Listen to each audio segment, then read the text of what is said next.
wa ala alihi wa ashabihi wa man tabi'ahum bi ihsanin ila yaumiddin, amma ba'd. Alhamdulillah, pada pagi hari ini ya, di tanggal 4 Ramadan 1443 Hijriah, Allah Subhanahu wa taala perkenankan kita untuk bermajelis di media ini. Mudah-mudahan Allah Subhanahu wa taala memberikan keberkahan di majelis kita sehingga kita bisa mengambil manfaat ya, mengambil manfaat dari majelis kita, dan mudah-mudahan semua pihak, terkhusus yang menyelenggarakan acara ini ya, dari Rumah Kerucil, juga dari SD Amar bin Dinar, juga kepada segenap pengurus, mudah-mudahan menjadi amal kebaikan bagi semuanya. Juga kepada orang tua, bapak-bapak dan ibu-ibu yang menyimak kajian ini, mudah-mudahan Allah Subhanahu wa taala memberikan balasan terbaik bagi kita semua. Dan hari ini hari yang baik bagi kita karena kita sedang berada di bulan yang baik ya, yaitu bulan Ramadan, yang mana di dalam bulan ini Allah menjanjikan banyak lipatan-lipatan pahala, sehingga dengan kita melakukan kegiatan yang bermanfaat, mudah-mudahan menambah keberkahan waktu kita, dan Allah catat sebagai bagian dari orang-orang yang senantiasa taat kepada Allah Subhanahu wa taala.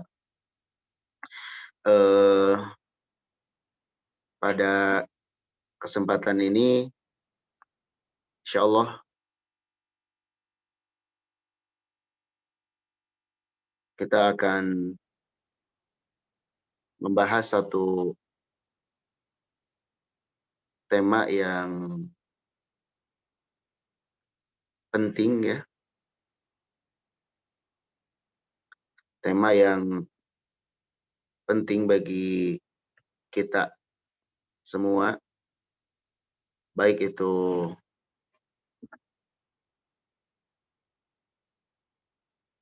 orang tua ataupun anak-anak ya. Dan dipilihkan tema di sini yaitu bagaimana menanamkan tauhid, akidah kepada anak kita sejak dini ya. Mohon maaf, skrinnya sudah nampak? Sudah, Ustaz. Ya. Bagaimana menanamkan akidah tauhid kepada anak sejak dini. Di sini saya akan sebutkan dulu beberapa inti pembahasannya. Ini durasinya berapa lama, Bu? Ana lupa. Supaya di jadwal sampai jam 10, Ustaz, tapi selesainya materi Ustaz aja. time. Ya. Ini akan membawakan beberapa bagian ya. Insyaallah taala.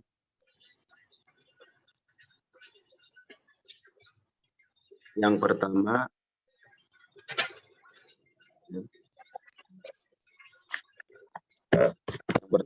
tentang pentingnya akidah dalam kehidupan. Pentingnya akidah dalam kehidupan. Baik. Kemudian yang kedua, beberapa contoh atau potret para nabi dan orang solih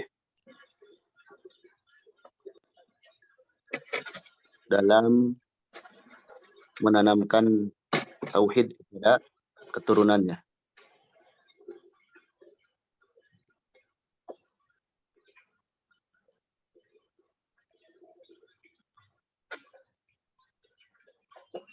Baik. Kemudian yang ketiga, pentingnya peran ortu sebagai kudwah, ya. Jadi nanti akan kita bahas bagaimana orang tua harusnya, karena sebagian orang tua terkadang hal ini diserahkan sepenuhnya kepada pendidik dari luar, umpamanya sekolah, madrasah dan sebagainya. Padahal orang tua juga paling penting dalam hal ini. Kemudian yang keempat kita akan bahas, ini penting juga, hakikat hidayah. Karena ini sangat berkaitan erat dengan hidayah. Kemudian yang kelima baru ke tahapan-tahapan. Di sini tahapan ada beberapa. Yang pertama mengenali fitrah anak. Kemudian yang kedua mengenali sumber kerusakan. Kemudian yang ketiga langkah nyatanya. Nanti di sini ada beberapa poin, ya, insya Allah akan dijelaskan. Nah ini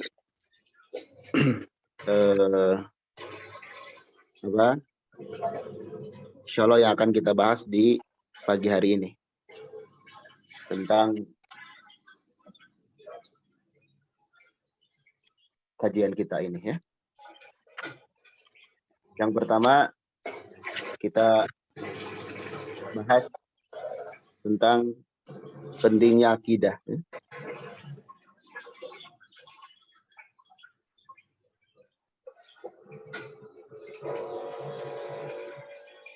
Mohon maaf ya, suaranya di mute. Ada suara. Jazakumullah khairan.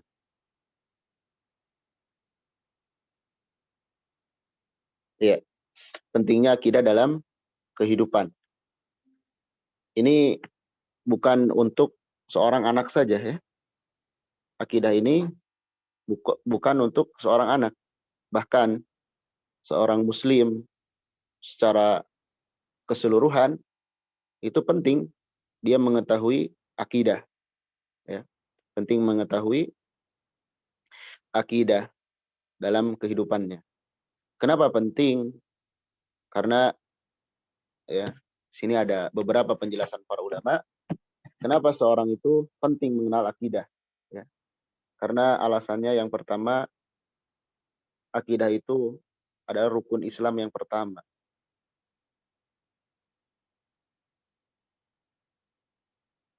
Ya. Sebagaimana Nabi Shallallahu alaihi wasallam menyebutkan, bunyal Islam ala khamsin. Ya. Islam itu dibangun di atas 5 pondasi. Dan yang pertama adalah syahadah alla ilaha illallah wa anna muhammadar rasulullah. Persaksian bahwasanya tidak ada ilah yang berhak disembah selain Allah dan bahwasanya Nabi Muhammad adalah utusan Allah. Jadi seorang yang mengaku muslim, dia harus pelajari dulu apa itu la ilaha illallah, bagaimana konsekuensinya, ya. Apa itu makna Muhammad Rasulullah, apa itu konsekuensinya. Dan secara sederhana, kalau seseorang ini paham la ilaha illallah dan Muhammad Rasulullah, dia tidak akan menyembah kecuali hanya kepada Allah. Kemudian dia akan menjadikan satu-satunya sebagai qudwah, suri tauladan adalah Nabi kita, adalah Nabi Muhammad SAW. Kemudian juga akan melahirkan ikhlas dalam beramal, akan melahirkan juga ittiba, mengikuti Nabi. Ya. Dan banyak lagi yang lainnya. Maka seorang muslim, ya kita semua penting mempelajari hal ini. Kalau sekedar mengucapkan asyhadu alla ilaha illallah wa asyhadu anna muhammadar rasulullah itu sangat mudah, ya. Sangat mudah. Bahkan sebagian dulu orang-orang kafir ketika diminta mengucapkan ini, mereka berat. Nggak mau. Kenapa nggak mau? Bukan susah mengucapkan, tapi mereka tahu konsekuensinya. Kalau mereka mengucapkan syahadat, artinya mereka harus terima konsekuensi yang ada. Mereka tidak boleh menjadikan sembahan itu banyak. Dan hal ini di kalangan orang-orang Quraisy dulu hal yang aneh. Ya. Ketika mereka diseru untuk menyembah hanya satu ilah, mereka menganggap ini perkara yang aneh di tengah-tengah mereka. Ya. Perkara yang aneh. Maka kita pelajari ya mana syahadat, tuntutannya, dan lain sebagainya. Dan ini banyak dijelaskan oleh para ulama kita. Jangan sampai kita berikrar syahadat atau mengucapkan la ilaha illallah tapi tidak mengerti maknanya. Kemudian yang kedua, ini saya peringkas saja ya. Akidah itu merupakan perkara yang paling penting.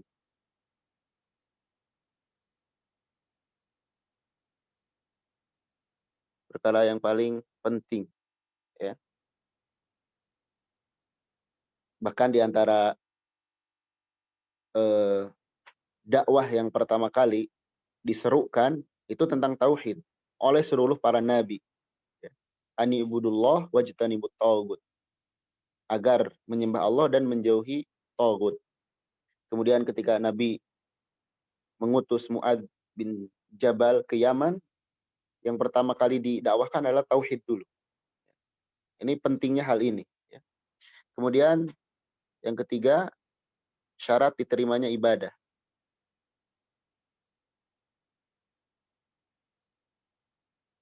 Jadi ibadah kita nggak akan diterima kalau tidak memiliki akidah yang benar. Sebagaimana sholat kita tidak akan diterima kalau nggak punya wudhu. Sholat kita nggak akan diterima kalau nggak punya wudhu. Dan kalau wudhunya batal ya sholatnya nggak sah. Begitupun dalam ibadah itu harus kita meyakini, ya, ikhlas karena Allah Subhanahu Wa Taala. Makanya banyak ibadah yang selalu disandingkan dengan keimanan, termasuk saum, ya. Man shoma ramadhana imanan wahtisaban. Barang siapa yang saum Ramadan karena iman dan berharap pahala. Iman itu artinya meyakini ini perintah dari Allah dan berharap pahala, ya. Itu dalam ibadah harus dilahirkan hal seperti itu. Kemudian yang keempat, tauhid adalah ini yang paling pokok, ya, sebab masuk surga. Ya. Ini yang paling penting karena orang yang masuk surga itu pasti orang yang bertauhid. Karena orang yang musyrik tidak masuk surga, ya. Ketika Nabi Shallallahu Alaihi Wasallam menyebutkan barang siapa yang bersaksi bahwasanya tiada ilah yang berhak diibadahi kecuali Allah, ya, Muhammad itu hamba Allah dan utusannya, Nabi Isa itu hamba Allah dan utusannya, ya. Kemudian surga itu nyata, neraka itu nyata. Allah akan masukkan dia ke dalam surga, ya. Allah akan masukkan dia ke dalam surga. Dan yang terakhir satu lagi, ya, akidah dalam kehidupan artinya keimanan adalah sebab kita diciptakan. Ini dalilnya sangat jelas ya, dan kita hafal. Wa ma khalaqtul jinna wal insa illa liya'budun. Tidaklah aku menciptakan jin dan manusia kecuali agar mereka menyembahku, kata Allah. Jadi kalau ditanya tujuan hidup untuk apa? Ya untuk ibadah, bukan untuk yang lain-lain. Ya. Adapun perkara yang mubah yang boleh kita nikmati dari kehidupan, nah itu sekedarnya. Tapi pokoknya hidup ini kita jadikan sebagai sarana untuk ibadah. Apapun itu, kalau dijadikan sarana untuk ibadah itu akan bernilai. Ya. Baik, ini sekilas tentang pentingnya akidah dalam kehidupan. Dan ini masih banyak pembahasannya, hanya diperingkas saja. Ya. Kemudian yang kedua, potret Nabi, ya, dan orang solih dalam menanamkan akidah.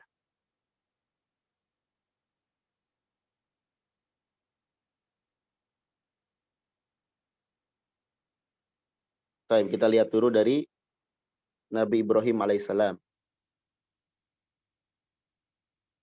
Bagaimana beliau sangat perhatian terhadap akidah. Ya. Beliau sangat perhatian tentang akidah.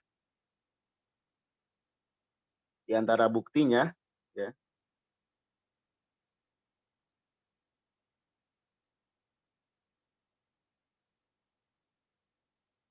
Allah sebutkan di dalam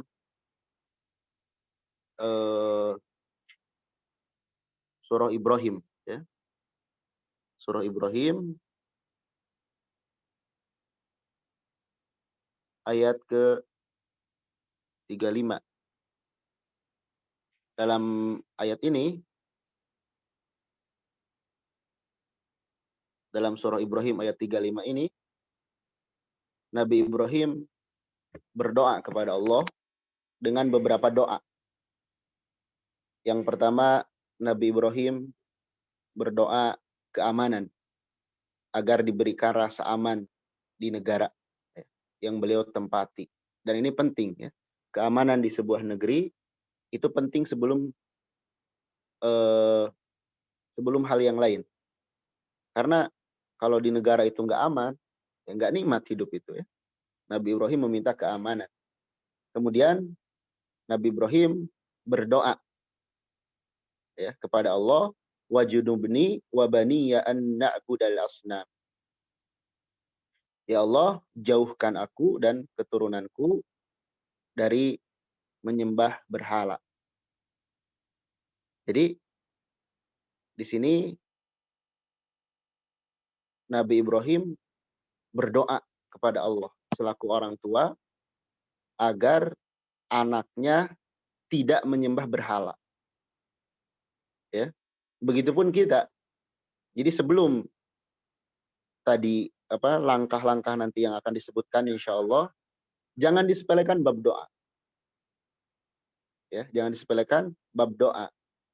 Ya Allah, lindungi aku dan keturunanku agar tidak menyembah berhala. Agar tidak jatuh ke dalam kesyirikan. Ya. Nah ini hendaknya kita menempuh hal ini, ya. Kita berdoa kepada Allah agar diri kita tidak terjatuh ke dalam kesyirikan, juga anak keturunan kita, keluarga kita, ya. Bahkan Nabi Shallallahu Alaihi Wasallam mengajarkan doa khusus berlindung dari kesyirikan. Ya. Nabi Shallallahu Alaihi Wasallam mengajarkan doa khusus agar terlindung dari kesyirikan. Ya. Baik. Kemudian masih Nabi Ibrahim, ya. Kita lihat di ayat yang lain, Allah Subhanahu wa taala menyebutkan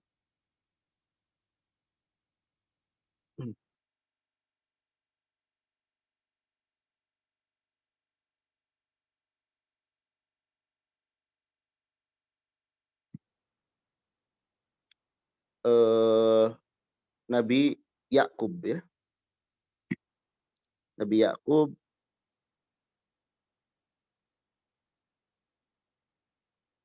alaihissalam di dalam surah Al-Baqarah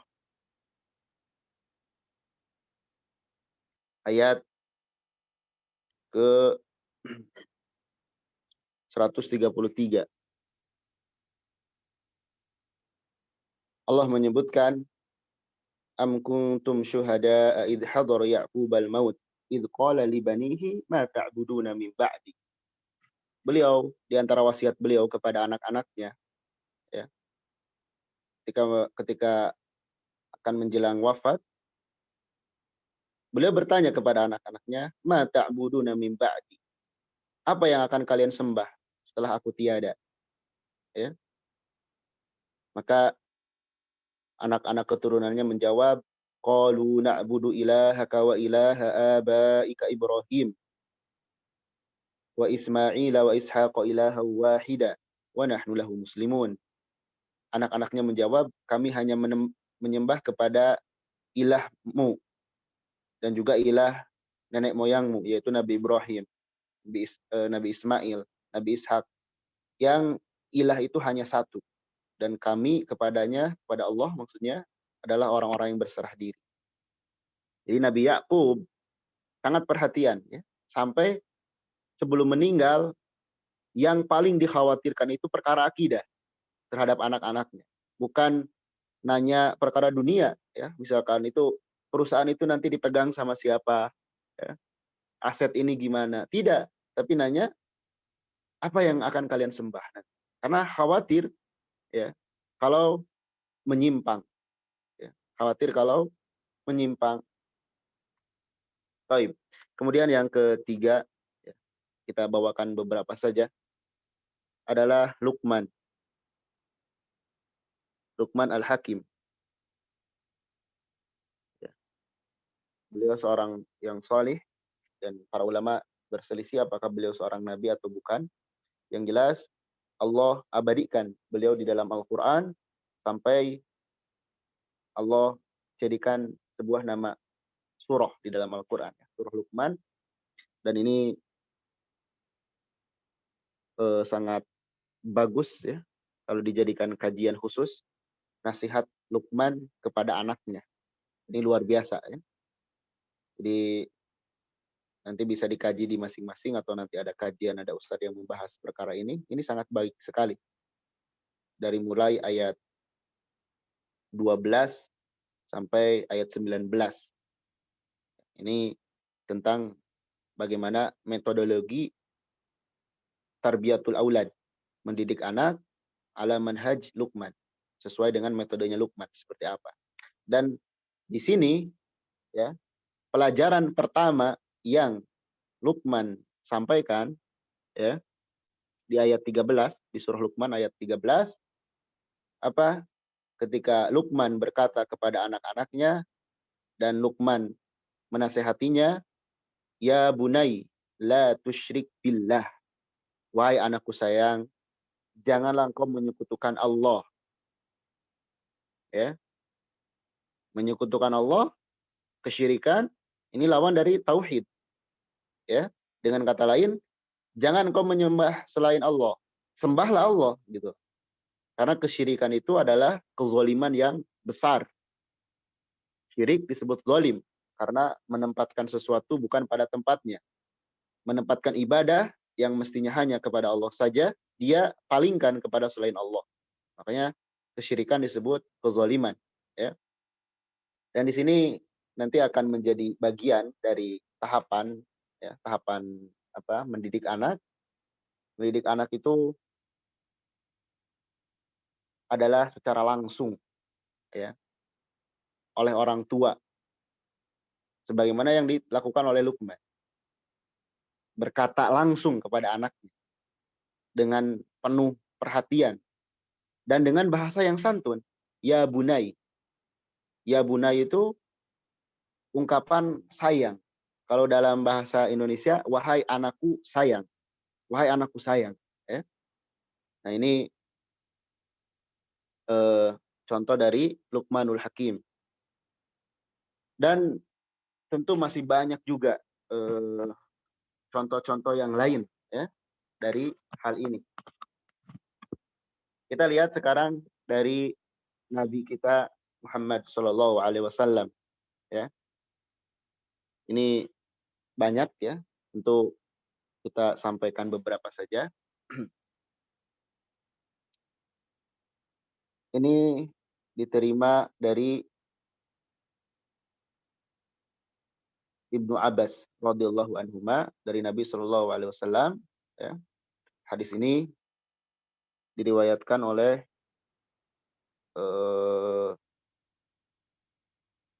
Imam Al-Baihaqi. Ya. Kita ambil beberapa contoh dari Nabi Muhammad. Kata Nabi Shallallahu Alaihi Wasallam, "Iftahu ala sibyanikum awwala kalimah, la ilaha illallah." Mulailah mengajari anak-anak kalian yang pertama kali kata yang kalian ajarkan adalah la ilaha illallah, tauhid. Ya, jadi Nabi Shallallahu Alaihi Wasallam mengajarkan anak atau memerintahkan mengajarkan anak kalimat tauhid. Ya. Kata Nabi, "Iftahu ala sibyanikum awwala kalimah la ilaha illallah." Mulailah, bukalah. Artinya mulailah mendidik anak kalian. Pertama kalimat yang disampaikan adalah la ilaha illallah. Kemudian walakinuhum indal maut la ilaha illallah. La ilaha illallah juga hendaklah ditalkinkan, ya. Tentu anak di sini yang sudah mulai bisa bicara, ya, mengucapkan kata di usia 3 atau 4 tahun mungkin, ya, sudah ditalkinkan kalimat tauhid. Kemudian Ummu Sulaim, ya, bahkan sebelum anaknya disapi, ya, dipisahkan, itu mengatakan kepada anaknya, "Qul la ilaha illallah." Ucapkanlah la ilaha illallah. Ya. Ucapkanlah la ilaha illallah.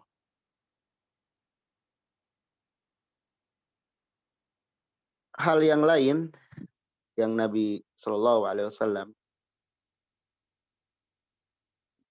mengajarkan akidah kepada anak, artinya mengajarkan keimanan, itu misalnya kepada beberapa sahabat, ya. Kepada beberapa sahabat.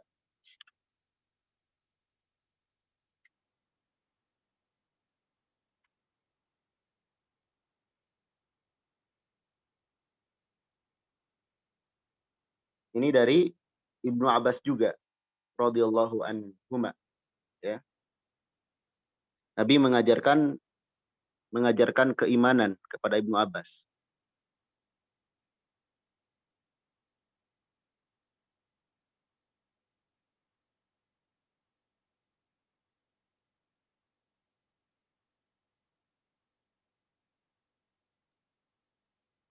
Jadi dalam sebuah hadis, ya, yang diriwayatkan oleh Al-Imam At-Tirmidzi, suatu hari Ibnu Abbas radhiyallahu anhuma pernah dibonceng oleh Nabi kita. Ya. Kemudian Nabi bersabda kepadanya, "Ya gulam, wahai anak kecil." Gulam anak, masih anak-anak, ya, beliau. "Inni u'allimuka kalimat." Aku akan mengajarimu beberapa kata. Ihfazillah yahfazuka. Ihfazillah tajidhu tujahaka. Jagalah Allah, Allah akan menjagamu. Jagalah Allah, engkau akan mendapati Allah di hadapanmu. Menjaga Allah maksudnya laksanakan perintah. Jadi termasuk menanamkan tauhid, kita menjelaskan kewajiban dalam syariat. Misalkan kita harus sholat, ya, tidak boleh melawan dan sebagainya. Kemudian idza sa'alta fas'alillah. Kalau engkau minta, mintalah kepada Allah. Jangan minta sama manusia, ya. Dan kalau minta tolonglah kepada Allah. Sekarang kadang sebagian orang, anak kecil itu sudah diajarin minta-minta. Terutama nanti nih di Lebaran. Ayo itu minta ini kepada keluarganya yang berada dan sebagainya. Anak kecil diajarin minta, berharap kepada manusia. Nah itu kurang selaras dengan yang Nabi ajarkan. Ya. Beda ya, diajarkan meminta dengan menerima, itu beda. Kalau menerima nggak masalah. Kita menerima sesuatu dari hadiah orang lain nggak masalah. Tapi kita meminta atau mengajarkan meminta itu nggak boleh. Justru sebaliknya, harus mengajarkan memberi. Ya. Baik dengan materi atau dengan ilmu atau dengan nasihat dan lain sebagainya. Ya. Kemudian Nabi menyebutkan, seandainya seluruh manusia berkumpul untuk memberikan manfaat dengan sesuatu itu nggak bisa kecuali atas takdir Allah. Dan kalaupun manusia berkumpul untuk mencelakakan nggak akan bisa kecuali dengan takdir Allah. Nah ini perlu juga diajarkan tentang keimanan kepada takdir. Jadi kalau terjadi sesuatu selalu kaitkan, oh ini udah atas kehendak Allah. Ya. Maka itulah sedikit gambaran dari para nabi kita alaihi wassalatu wassalam, juga nabi kita Muhammad sallallahu alaihi wasallam dalam mengajarkan akidah kepada anak, menanamkan tauhid ya. Mulai dari nasihat langsung tadi tentang poin-poin apa saja yang harus ditanamkan kepada anak itu ya. Kemudian yang selanjutnya ini penting ya, peran orang tua.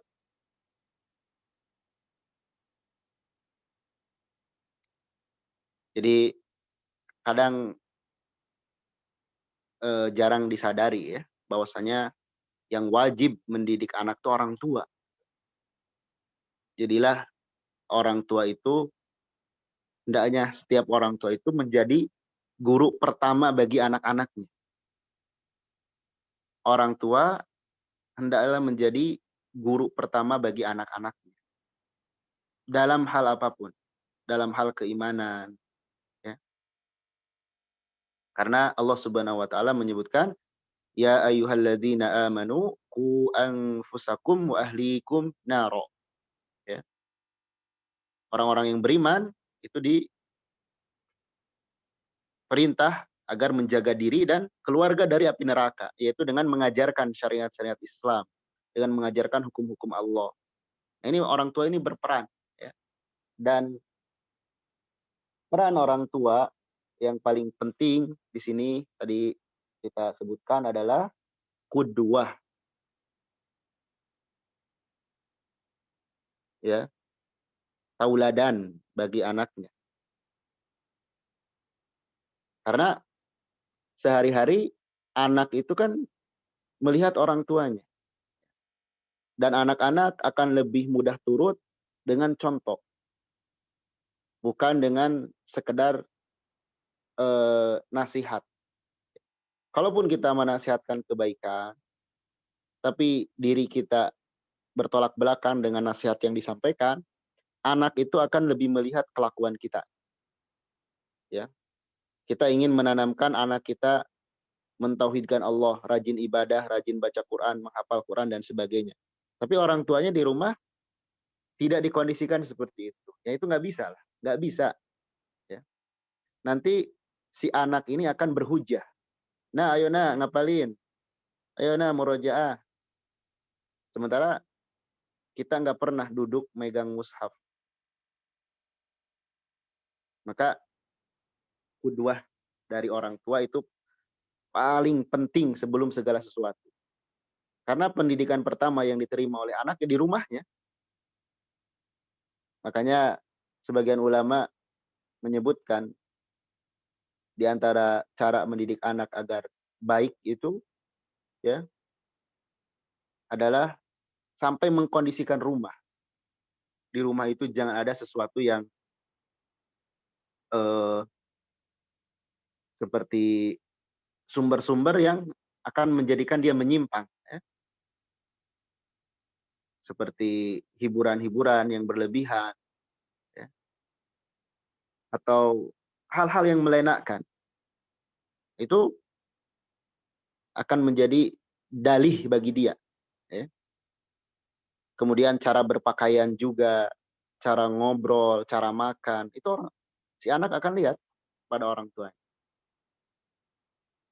Terus anaknya misalnya orang tuanya bilang, "Nak, hidup itu harus sabar dan sebagainya. Hidup itu harus taat pada orang tua dan sebagainya." Tapi di waktu yang bersamaan, seorang istri misal ya, ngelawan ke suaminya di depan anaknya. Nah, itu nggak bisa. Ya. Atau seorang bertengkar di depan anaknya. Nanti anak tuh akan melihat hal tersebut. Ya. Nanti akan melihat hal tersebut. Ya. Makanya eh, mendidik anak itu sebetulnya dimulai dari kita memilih pasangan. Dimulai dari memilih pasangan. Ya. Karena kalau kita sudah melihat kebiasaan orang seperti apa, nanti tertular, watak itu tertular. Watak itu tertular. Baik sengaja ataupun tidak sengaja. Tertular. Makanya eh, perlu hati-hati ya. Di depan anak itu perlu hati-hati. Gaya bicara kita, ya, gaya pakaian, gerak-gerik pun ditiru. Maka di sini orang tua harus tampil lebih dahulu bertauhid kepada Allah. Makanya tadi di awal saya sebutkan pentingnya akidah itu dalam kehidupan bersama. Ya. Bukan hanya anak. Kemudian bagaimana para nabi kita berdakwah kepada keluarganya. Apalagi Nabi Ibrahim ya, bukan saja untuk keturunannya, beliau juga mendakwahkan orang tuanya.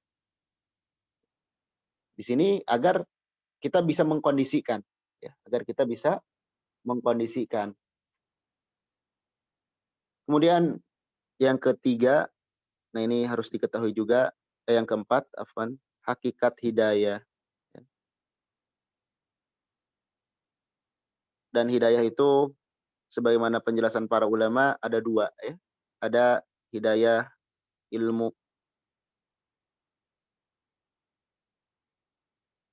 yakni hidayah bimbingan. Ada hidayah taufik, ini pengamalannya.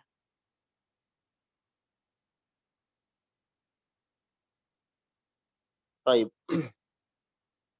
Wilayah kita, ya, wilayah kita sebagai orang tua atau sebagai guru, ya, itu wilayahnya di sini saja. Hidayah ilmu bimbingan. Ini wilayah manusia.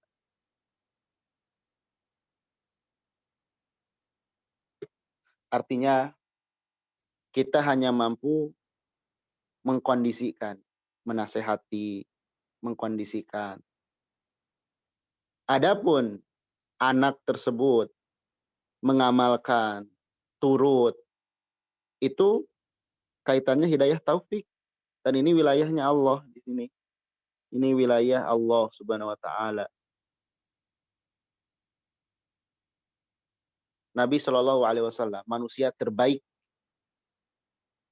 ingin sekali semuanya itu dapat hidayah, ya. Tapi kata Allah, tugas engkau hanya menyampaikan. Tugas engkau hanya balagul mubin, menyampaikan. Adapun hidayah Allah. Ya. Bahkan ketika paman beliau Abu Thalib yang selama hidup membantu dakwah beliau, ketika meninggal tetap dalam kekafiran, Nabi sedih. Kemudian Allah turunkan, innaka la tahdi man ahbabta. Engkau tidak bisa memberikan hidayah walaupun kepada orang yang engkau cintai. Anak tentu orang yang paling kita cintai, ya. Tapi hidayah itu Allah lah yang memberi kepada yang Allah kehendaki. Artinya apa? Kita maksimalkan di sini, kita membimbing. Selebihnya itu Allah Subhanahu wa taala. Tapi harus maksimal di sini. Harus maksimal di poin ini. Ya. Ini maksimalkan. Ya. Bukan ya udahlah masing-masing aja, ya enggak. Ini dimaksimalkan. Dimaksimalkan di sini. Setelah maksimal jadinya seperti apa? Oh, ini barangkali ujian bagi saya. Ya. Jangan putus asa. Sampai kapan? Sampai meninggal. Sampai meninggal terus dakwahi. Bukan baru usia belasan tahun, mohon maaf misalkan qadarullah bandel. Ah udahlah, udah terserah. Jangan gitu kepada anak. Terus ya sampai akhir hayat. Nah, ini karena ada sebagian yang tidak paham terhadap hakikat hidayah, akhirnya putus asa atau tidak melakukan upaya sama sekali. Nah, ini keliru, ya. Baik, sebelum dihapus barangkali mau di screenshot dulu, silahkan.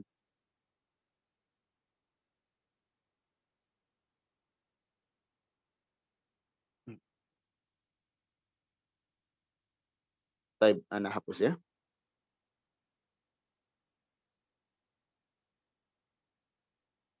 Sekarang yang terakhir, tahapan-tahapan ya. Ini materi yang Ana bawakan, Ana sadur, Ana nukil dari beberapa kitab para ulama, juga dari beberapa pertanyaan yang diajukan kepada para masyaikh, diantaranya kepada Syekh Shalih Al-Fauzan, hafizahullah, juga Syekh Abdul Aziz As-Sindi, ketika ditanya bagaimana menanamkan tarbiyah untuk anak-anak. Ya. Nah, ini kita ke poin kelima, ya. Sudah masuk ke tahapan.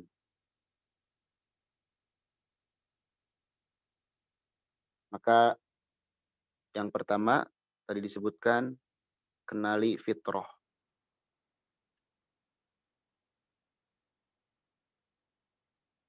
Maksudnya apa kenali fitrah ini?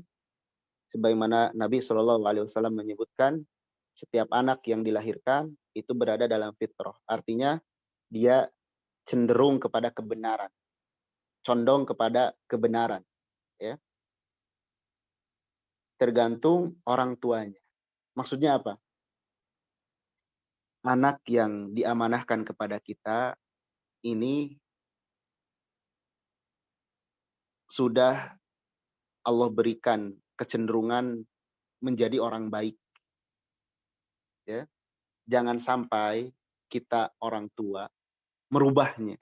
Makanya dalam hadis itu kan tergantung orang tuanya, mau dijadikan Yahudi, Nasrani atau Islam.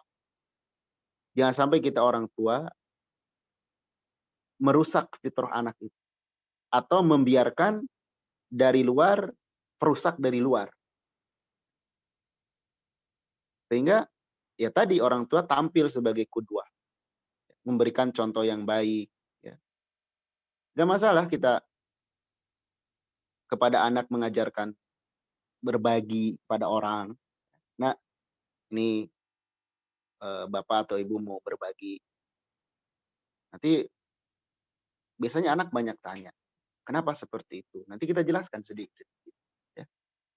Jadi jangan sampai kita yang merubah fitrah itu atau kita membiarkan yang dari luar merusak. Makanya di sini kita kenali perusaknya. Ya. Perusak ini tentu adalah yang pertama ya dari syaitan, ya. Karena kata para ulama, tauhid, mentauhidkan Allah itu jati diri setiap anak Adam. Antara Nabi Adam dan Nabi Nuh itu 10 abad. Ya. Antara Nabi Adam dan Nabi Nuh itu 10 abad. Kata Ibnu Abbas radhiyallahu anhuma, selama itu manusia berada di atas tauhid. Kesyirikan ini penyusup, ya. Sehingga kita kenali perusaknya. Perusaknya ini banyak, ya. Perusak ini banyak. Pertama dari lingkungan. Baik lingkungan rumah atau lingkungan sekolah, ya. Kemudian dari teman. Makanya memilihkan teman ini poin yang paling penting dalam mendidik anak. Kemudian tontonan. Kalau anak sering nontonin film dewa-dewa, ya, kesaktian-kesaktian, udah kesyirikan semua itu kan. Meminta kepada dewa dan lain sebagainya. Atau selain tontonan juga ada yang merusak itu teori-teori. Misalkan alam ini tercipta dari letusan dan lain sebagainya. Manusia ini awalnya dari, mohon maaf, kera misalnya. Itu keliru. Yang menciptakan alam ini Allah Subhanahu wa taala, ya. Teori-teori menyimpang, ya. Teori-teori menyimpang dari akidah. Nah, ini kita kenali.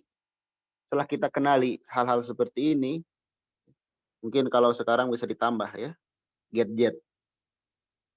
Nah, ini perlu pengontrolan, ya. Perlu pengontrolan. Baik. Kemudian poin selanjutnya, ini langkah nyatanya, ya. Langkah nyatanya, yang pertama,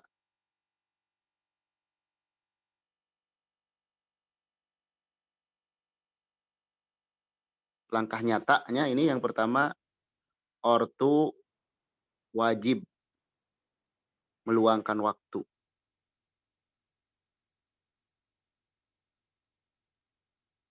untuk anaknya. Ini yang dijelaskan oleh Syekh Abdul Aziz As-Sindi, hafizahullah. Kata beliau, yang muskilah tuh di sini. Orang tua tuh nggak punya waktu buat anak, ya. Orang tua wajib meluangkan waktu untuk anak. Kita untuk orang lain bisa, ya, meluangkan waktu. Untuk anak nggak bisa. Ini padahal yang titik fokus kita ini. Setelah meluangkan waktu, kemudian apa? Ciptakan nuansa belajar di rumah.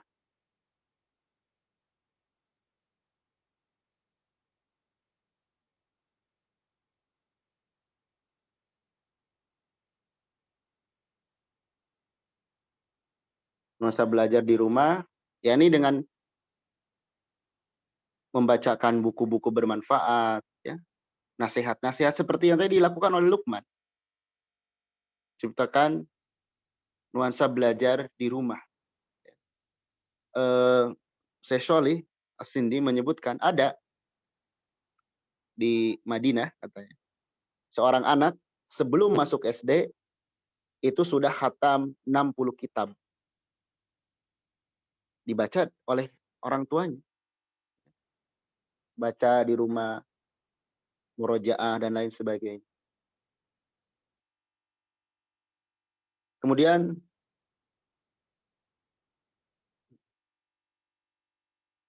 ini fokus kepada hafalan. Hafalan yang bermanfaat, ya.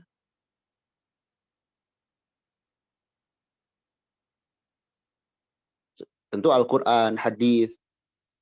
Karena anak-anak memahami itu, untuk memahami itu sedikit saja, langsung to the point, ya. Makanya di sini di poin ini eh, poin 1 dan 2 ini, ya, ini tentu ada nasihat, ya. Dan nasihat di sini to the point sebagaimana tadi Luqman. Jangan berbuat syirik. Allah itu Rob kita, Nabi Muhammad itu nabi kita. Ceritakan para sahabat, ya. Kita latih agar mencintai para ulama, mencintai ilmu. Latih kesuksesan itu bukan sekedar sukses dunia, tapi akhirat. Nah, di sini tempatnya. Ya. Kemudian fokus pada hafalan yang bermanfaat. Dan para ulama menasihatkan di antara kitab yang tidak boleh tinggal dalam keluarga itu kitab usul salasah. Kitab usul as-salasah itu dibacakan karena itu simpel menjelaskan siapa Robmu, siapa nabimu, apa agamamu. Nah, itu penting bagi anak-anak, ya. Bisa melalui tanya jawab atau kita melontarkan pertanyaan kepadanya, kemudian menjelaskan. Nah, di sini di langkah nyata di sini kita nasihat, kemudian jelaskan gambaran surga, gambaran neraka, berbentuk cerita. Contoh sederhana misalnya, ya. Eh, kita nanya, kita sedang makan. Ini makan ada anggur misalkan, ada pisang. Terus kita sebutkan, nanti di surga ini ada loh, tapi lebih enak daripada ini. Nah, itu hal-hal seperti itu akan mudah-mudahan akan tertanam keimanan dalam jiwa anak tersebut. Baik, Allahu a'lam bishawab. Barangkali itu yang bisa Ana sampaikan di kesempatan hari ini. Tentu masih banyak kekurangan dan masih panjang yang perlu disampaikan. Hanya pada intinya, intinya sekali, orang tuanya terlebih dahulu yang mesti belajar. Orang tuanya harus belajar agama dengan benar. Belajar akidah yang benar dan belajar ilmu yang lain. Ya. Terutama yang paling pokok dilakukan di rumah seperti membaca Al-Quran. Itu orang tua hendaknya bisa membaca Al-Quran agar dia bisa mengajari anak-anaknya. Agar bisa mengajari anak-anaknya. Jangan sampai peran ini diambil oleh orang lain. Ya. Mestinya peran ini oleh orang tua. Taib Allahu a'lam bishawab. Mungkin itu yang bisa disampaikan. Kurang lebihnya mohon maaf. Saya kembalikan kepada MC, ya. Silakan. Baik, Masya Allah. Kita buka sesi tanya jawab, Ustadz. Untuk ayah dan ibu yang mungkin punya pertanyaan boleh sampaikan via chat atau mau raise hand. Ada pertanyaan yang masuk, Ustadz. Jika ada anak yang bertanya, di manakah Allah? Sudahkah tepat jika kita menjawab bahwa Allah ada di atas arsy? Ataukah ada jawaban lain yang lebih tepat untuk diberikan ke anak yang lebih mudah mereka mengerti? Baik. Ya, ini pertanyaan yang bagus sekali, ya. Yang orang dewasa saja, sebagian orang ini berat menerima hal ini, ya, tentang istiwanya Allah Subhanahu wa taala, ya. Dan seorang anak, ya, kalau kita balik tanya kepada mereka, "Nah, Allah itu di mana?" Pasti fitrahnya akan mengatakan Allah itu di atas. Ya. Itu pasti. Ini kalau kita balik nanya, ya. Nah, anak itu di mana? Pasti anak itu akan menjawab, "Nah, Allah itu di mana?" Pasti akan menjawab Allah itu di atas. Allah itu di atas. Karena kemahatinggian, kemahakuasaan itu pasti berada di posisi paling atas. Posisi di atas, ya. Tentu hal ini tidak mengapa. Allah itu ada di atas aras. Kemudian kalau bertanya lagi, aras itu apa? Aras itu makhluk. Makhluk Allah yang paling besar, lebih besar daripada dunia ini. Ya. Udah, kemudian jangan kemudian kita sampaikan, tapi kita tidak akan bisa menjangkau Allah Subhanahu wa taala. Karena Allah baru akan terlihat kalau kita masuk surga. Makanya kita beramal agar masuk surga. Nah itu insya Allah dengan seperti itu tidak akan membahayakan seorang anak ya. Kita batasi seperti tadi, jangkauan kita tidak akan mencapai mampu mengindranya. Tapi tidak mengapa dan itu jawaban yang benar tentunya ketika kita menyebutkan Allah di atas. Bahkan tadi kalau kita balik nanya ke anak ya, anak akan menjawab Allah tuh di atas. Bahkan mohon maaf ya sebagian orang yang tidak menerima hal ini padahal paham agama. Ada juga orang yang di kalangan yang sering muncul di TV, kadang kalau terhadap rencana dan sebagainya sering bilang dengan spontan, saya mah tergantung yang di atas aja katanya. Itu yang di atas siapa selain Allah Subhanahu wa taala? Baik, Allahu a'lam bishawab. Baik, ada pertanyaan selanjutnya, Ustadz. Bagaimana jika anak usia 7 tahun bermalas-malasan ketika sholat atau gerakan sholatnya sangat cepat, tidak sesuai dengan yang seharusnya? Apa nasihat yang sebaiknya diberikan? Baik. Anak 7 tahun itu kita belum masuk taklif ya, tapi kita membiasakan diri. Membiasakan diri untuk tumanina ya. Membiasakan diri untuk tumanina. Bisa dengan sebelum sholatnya kita latih terus gerakan sholat. Misalnya, nah ayo kita melatih gerakan sholat. Nah pas latihan tersebut tentu ini di luar sholat. Kita perhatikan gerakannya. Terus kita sampaikan sholat itu baru akan diterima kalau tumanina. Kalau nggak tumanina nanti nggak dianggap sholat. Sholatnya nggak sah. Jadi hukum juga ya sesimpel itu dijelaskan. Dan kita latih misalkan dari mulai gerakannya. Terus kita juga ajak berjamaah.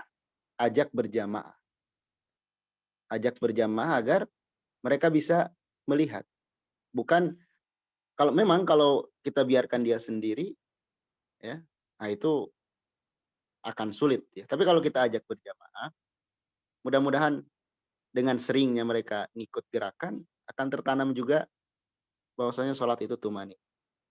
Baik, Allahu a'lam. Satu lagi Bu ya. Baik Ustadz, satu lagi. Kalau misalnya kedua orang tua lebih banyak di luar rumah karena ayah bekerja, ibu menjaga toko atau berdagang dengan alasan ekonomi karena ingin anak hidup yang layak, sehingga anak lebih banyak waktu bersama kakek nenek atau pengasuh. Ini bagaimana Ustadz? Apakah boleh ortu mengisi kekosongan waktu tidak bersama anak dengan memanggil guru ngaji misalnya? Ini yang banyak ya. Tadi di statement closing-nya closing statement-nya Anda sebutkan. Jangan sampai peran ini diambil oleh orang lain. Ini ya kalau dibedah ungkapan ini ya maksudnya ke sana. Jangan sampai dengan alasan tersebut kita menyia-nyiakan kesempatan ini. Anak itu dari usia kecil sampai usia 7 atau 10 tahun itu hal-hal yang sangat rawan. Sangat rawan sekali. Dengan alasan untuk anak, toyib. Ya. Tapi kalau anak itu bandel, bikin ulah, nggak ada manfaatnya nanti hasil yang diperoleh dari kerja keras. Akan habis untuk menutupi masalah-masalah yang ditimbulkan oleh anak. Maka tentu mencari nafkah itu wajib. Wajib mencari nafkah itu. Bahkan suami yang paling wajib ya. Istri kalau sudah cukup, ya ngapain kerja lagi? Kalau sudah cukup nafkah dari suami, ya udah dia fokus mengurusi anak gitu kan. Atau kalaupun membantu ya yang tidak lepas dari mengawasi anaknya.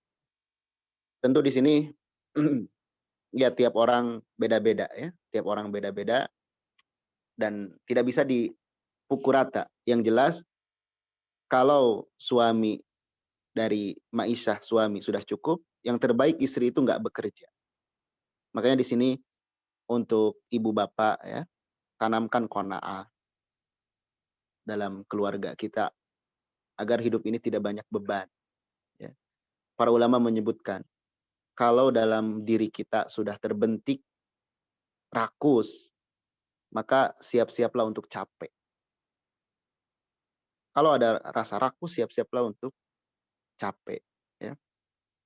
Dan tentu tiap orang beda-beda ya. Karena mungkin ada juga yang betul perlu dibantu oleh istrinya, tapi tetap harus meluangkan. Makanya tadi orang tua harus meluangkan. Dan kata para ulama inilah sisi yang muskilahnya di sini kadang. Orang tua tuh nggak pernah meluangkan, nggak pernah meluangkan. Dan yang namanya anak atau yang namanya pengasuh atau kakek nenek umpamanya atau guru ngaji kan terbatas waktunya, hanya beberapa jam saja. Tentu yang afdol itu sinergi. Yang afdol itu sinergi ya. Sinergi antara orang tua dengan pendidik dari eksternal. Dan tadi bukan berarti kalau begitu ya udah nggak kerja dua-duanya. Nggak boleh juga ya. Tapi kita sampai batas cukup ya. Tapi kalau kita ngejar dunia, ambisi dan sebagainya, dunia itu nggak bertepi. Ya. Keinginan terhadap dunia itu nggak akan bertepi, nggak akan ada habisnya. Gitu ya. Nggak akan ada habisnya. Wallahu a'lam bishawab. Mungkin itu Bu yang bisa disampaikan, yang bisa dijawab. Mudah-mudahan dapat faidah dari majelis kita ini dan saya mohon maaf atas segala kekurangannya dan terima kasih atas atensinya juga perhatiannya. Mudah-mudahan Allah Subhanahu wa taala membalas semua pihak yang menjadi sebab acara ini, juga para ibu bapak yang menyimak, semoga dapat manfaat. Ya, dari anak cukup sekian. Wallahu a'lam. Subhanakallahumma wa bihamdik, asyhadu an la ilaha illa anta astaghfiruka wa atubu ilaik. Assalamualaikum warahmatullahi wabarakatuh. Waalaikumsalam warahmatullahi wabarakatuh. Insyaallah. Jazakallah khair Ustadz atas semua ilmunya hari ini, atas waktunya hari ini. Terima kasih juga untuk ayah dan ibu yang sudah hadir di kelas pagi ini. Afwan, jika ada pertanyaan yang belum tersampaikan, Pak Ustadz mungkin bisa dijawab di kajian selanjutnya. Semoga ilmu yang didapat hari ini membawa manfaat dan berkah untuk kita semua, bisa kita aplikasikan di kehidupan sehari-hari juga guna membantu anak-anak kita. Apabila ada yang salah dan kurang, saya mewakili Rumah Kucil memohon maaf. Insya Allah kita bertemu di kelas keluarga selanjutnya. Wassalamualaikum warahmatullahi wabarakatuh.